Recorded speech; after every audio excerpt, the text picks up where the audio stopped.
A group of 7 riders from the Shadow Riders Club of St. Louis recently went on a motorcycle trip to Colorado.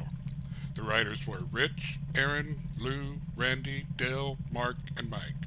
The trip was Lou's idea, and he took care of all the details, like where to stay and where to eat, and what roads to ride. Everyone agreed that Lou did a fantastic job. The group met at daylight on August 22 in Wentzville, Missouri, and left promptly at 7 a.m. Their destination for the first day was Oakley, Kansas, which is over 550 miles from Wentzville. The trip would be 9 days long, and 2 days would be used crossing Kansas to get to Colorado, and 2 more days would be used going back across Kansas to get back home. No one was excited about riding across Kansas. In fact, when Lou offered the invitation to fellow Shadow Riders to come on the Colorado trip, many wanted to come but couldn't stomach the thought of riding across Kansas. Actually, the ride across Kansas wasn't so bad. According to the owner of the First Travel Inn in Oakley, where we spent our first night, Kansas was unusually green for that time of year.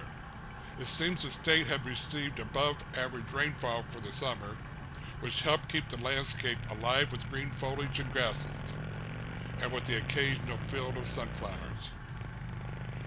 All in all, riding across Kansas and eastern Colorado was pleasant.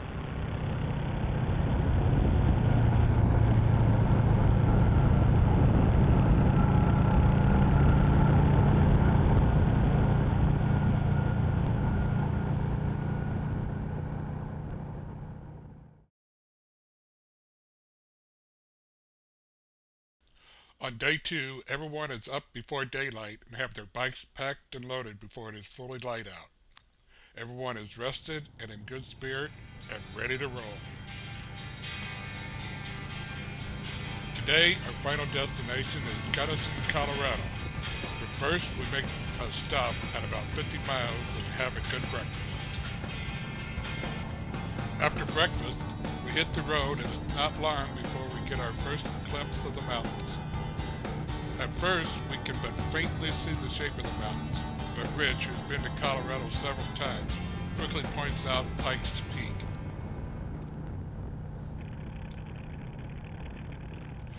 We take a side trip to the Garden of the Gods in Colorado Springs, where we get our first taste of riding in the mountains. It's a relatively small park, but amazingly beautiful. The photos in this video don't come close to capturing the grandness of the place.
leave the Garden of the Gods and continue towards Gunnison.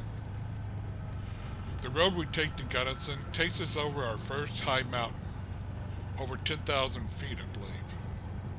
Some of the smaller bikes without fuel injection feel the pain of this high altitude.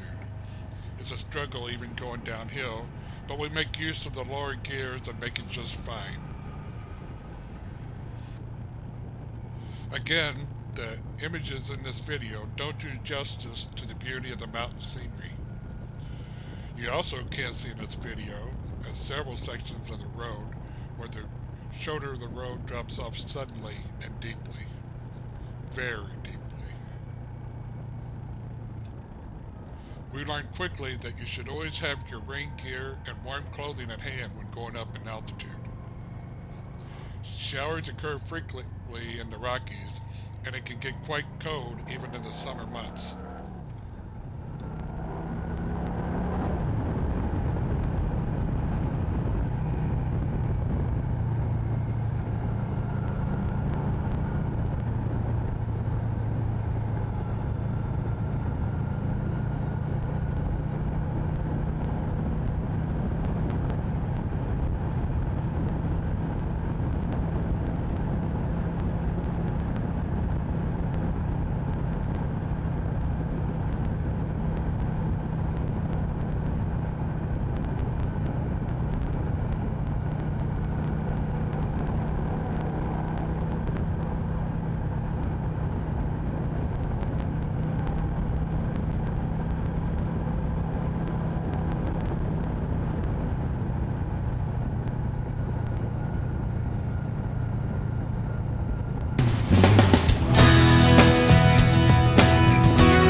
Day 3, we leave the Alpine Inn in Gunnison and head for Dolores, Colorado.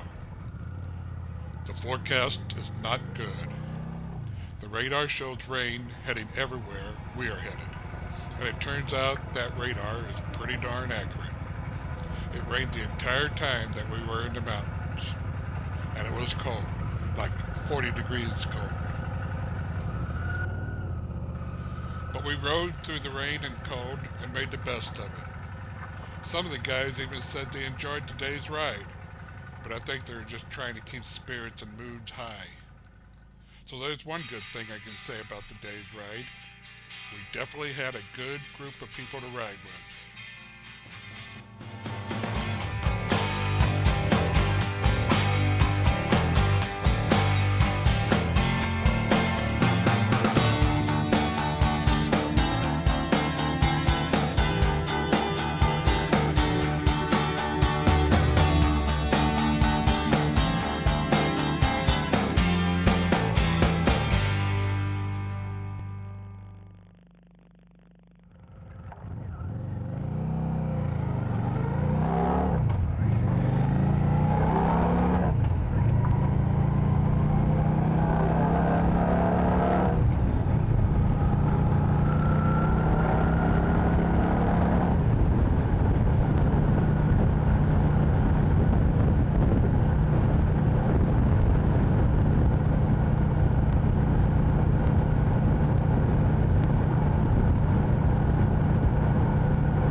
In the afternoon, we rode out of the mountains and headed to New Mexico to see the Navajo Dam.